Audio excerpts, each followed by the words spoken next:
الترس قلت لكم شايل لكم فيديوهات مفاجأة. فايه يعني قلنا نروق عليهم النهاردة. ده طبعا البوتس الجميل بيفتح نفسي على المنظر. كل يوم اروح جايب منه واحدة قبل سنين جوه هنا واغسلها وارجعها تاني. طبعا انا قاصد ان انا اعمل الخضار كده عشان يدي منظر طبيعي، وبغسل بس الحتة دي من قدام كده بسبونشة، طبعا من غير اي مواد كيماوية. انا بقالهم فترة بياكلوا دود بس، ومش عايزين ياكلوا اي حاجة تانية فيها خضار. فانا ظابط شوية جزر كده، فاشوف هياكلوه ولا لأ. المفروض ان انا مصورهم بقالي يوم او يومين، ف يا رب ياكلوه. متخافيش يا بنتي، خد اهو، خد اهو.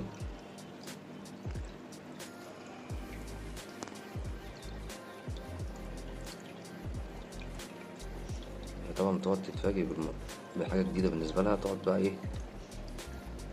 تلف وتدور لحد ما تطمن ان كل حاجة تمام. بتبقى قلقانة يعني، هو كائن قلق جدا. انا جبت لها واحدة من ورم دلوقتي هتقرقش ابوها، وده المتوقع ان انا لما لقيتهاش كانت مش عارف اقدر احاول معاها تاني ولا لا. خلينا نجرب كده معاها بقى. ممكن اعمل معاها تحت واشوف الدنيا فيها ايه، حتى لو ما كانتش الابل سنين هتاكلها يعني. خلينا نشوف لو نزلناها لها تحت مثلا ولا ايه، ولا هتيجي تطلعي طيبة وتاكلي ولا ايه. يا ابني قرقش يا ابني.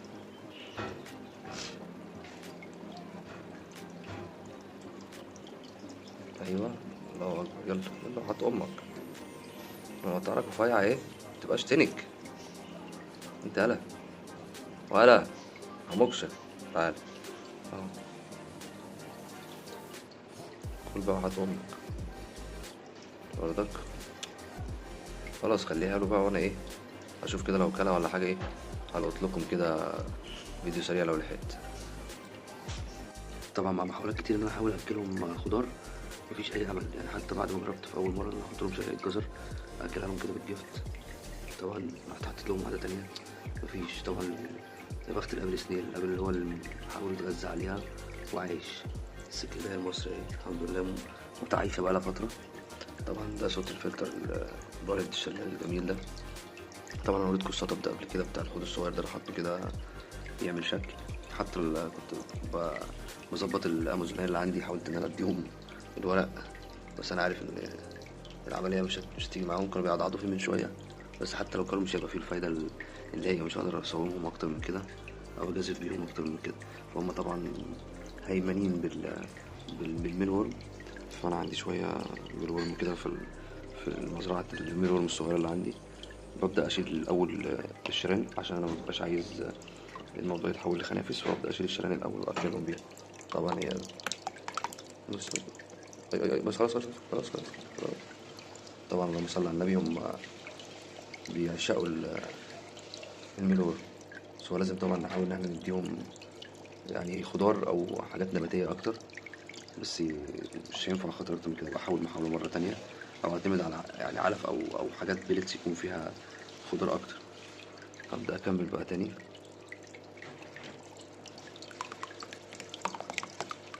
هي وقعت اهي.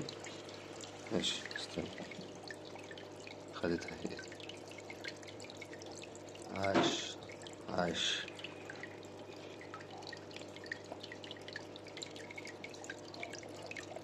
طب ادي فرصة للصغنن طيب. ايوه ده بقى بيعشق الدود ده.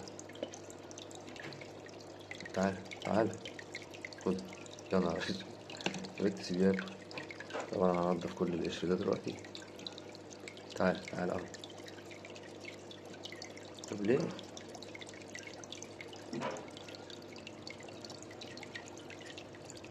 يا بنت الكلب، مش عارف الصغير مش عايز يطلع ليه. اه تعال خدها يا ابن الخناقة ده.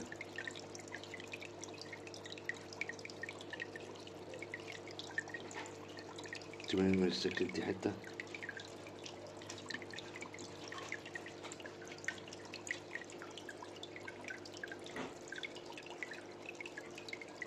ونلطشوا بعض بالإقلام.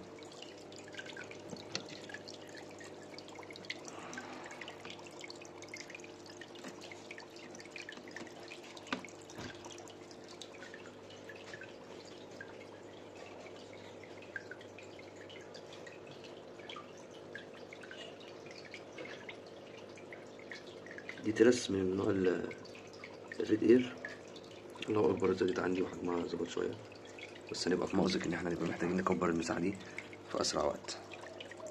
طبعا مش شرط حد يعمل اللي انا عامله دوت ويقعدهم في حوض زي كده، الافضل يكون حوض ازاز ويكون المساحه مش اقل من متر يعني عشان ياخدوا راحتهم. خلاص خلاص، اهدى اهدى اهدى اهو.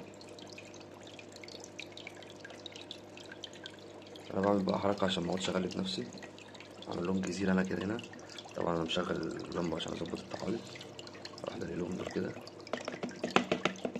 بس. هما يتعاملوا بقى يتعايشوا، يطلعوا كل شويه بقى هنا على البتاع بتاعنا الصغيره لسه بتاكل.